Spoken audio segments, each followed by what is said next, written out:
Have you ever had one of those days where you are just completely overwhelmed by modern life?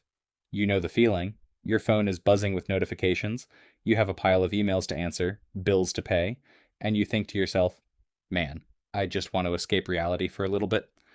We usually think of altering our minds as a very modern, slightly scandalous phenomenon. We think of coffee shops, late night music festivals, or pharmacies. But if you think escaping reality is a modern invention, I have some incredible news for you. Our ancient ancestors were getting high long before anyone ever thought of building a civilization.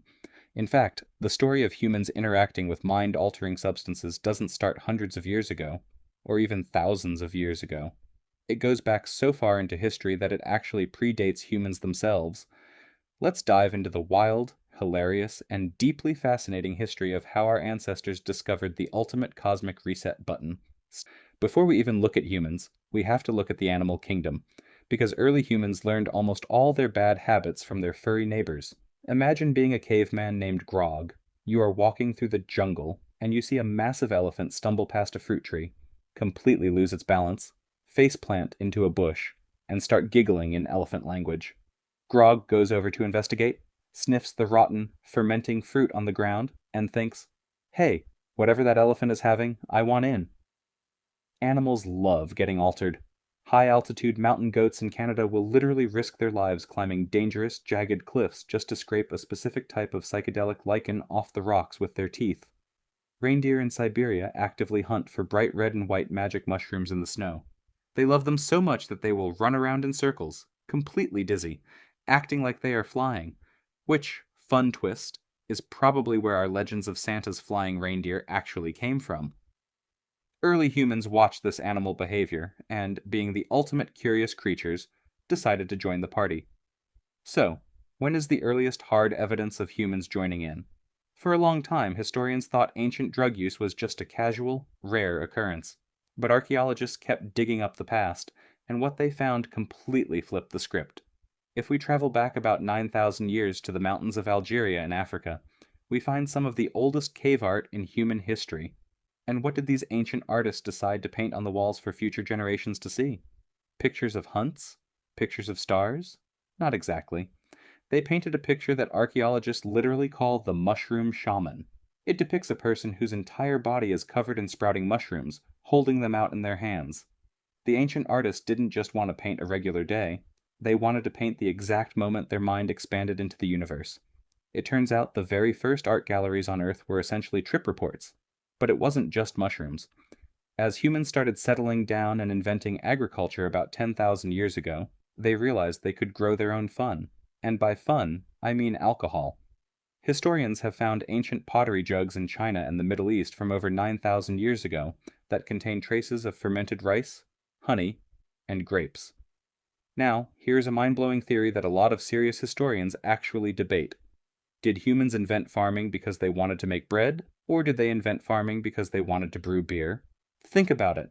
Settling down in one place, clearing fields, digging irrigation ditches, and working under the hot sun is an absolute nightmare compared to just hunting animals and picking berries.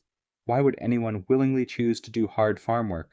Well, if the reward at the end of the harvest is a massive village-wide party with endless jugs of ancient beer, suddenly all that farming makes total sense. Rice and wheat aren't just food, they were the ingredients for the ultimate weekend kickoff. But let's travel over to ancient Asia and Europe to look at a plant that has been causing a stir for thousands of years: cannabis. If you think cannabis culture started in the 1960s, archaeologists in Western China would love to have a word with you. They recently excavated a 2,500-year-old cemetery high up in the mountains and found wooden bowls containing charred stones. When they tested the chemical residue on the stones, they found massive levels of THC, the main mind-altering compound in cannabis. So, what were these ancient people doing?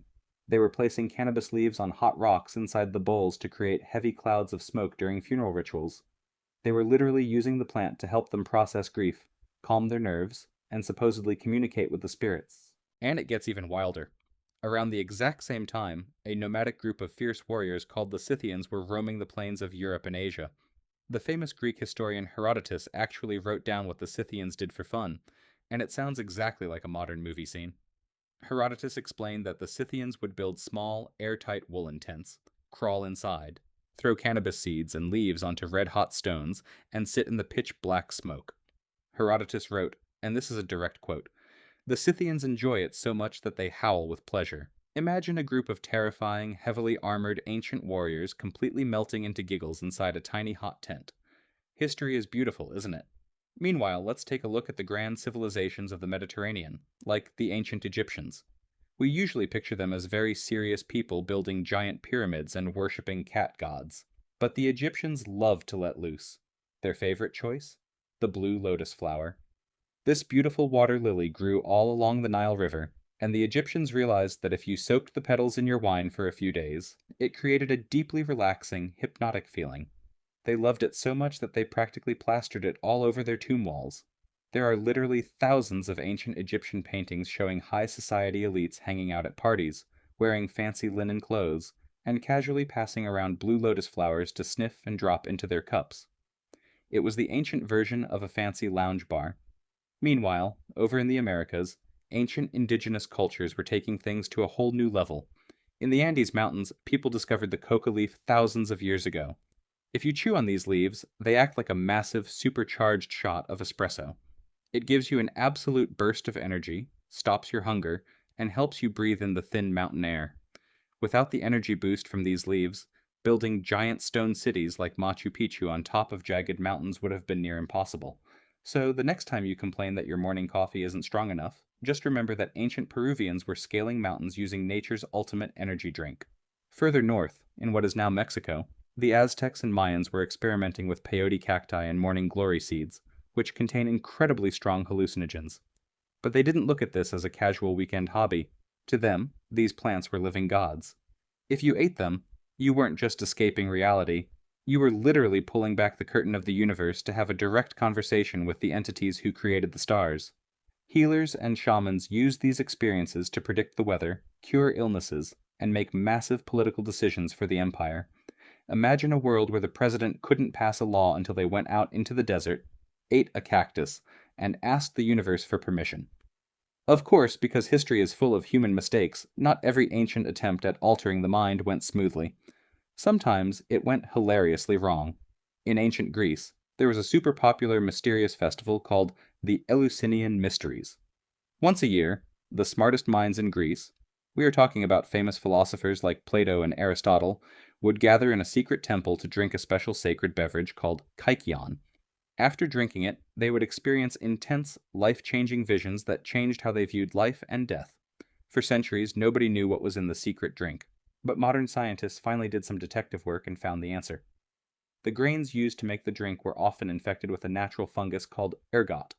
Ergot just happens to contain the natural chemicals used to synthesize modern LSD. So yes, the foundation of Western philosophy, democracy, and science was heavily influenced by a bunch of famous Greeks sitting in a dark basement, accidentally tripping on moldy barley beer. When you look at all these stories from across the globe, you start to see a very clear, very human picture. We have always been a species that looks for a way out of our own heads. Whether it was a caveman eating a strange mushroom, because he saw a reindeer do it, a Scythian warrior howling with joy in a smoky tent, an Egyptian dropping flowers into their wine, or a Greek philosopher drinking questionable temple tea, our drive to alter our consciousness is as old as time itself. It shows that even thousands of years ago, life was stressful, brains were complicated, and sometimes humans just needed a break from being human. The next time you drink a cup of coffee to wake up, or pour a glass of soda to unwind, you aren't doing anything new. You are just participating in a 10,000-year-old tradition of human curiosity. Thank you so much for watching this wild journey through our past. Which ancient civilization had the craziest method in your opinion? Let me know in the comments below.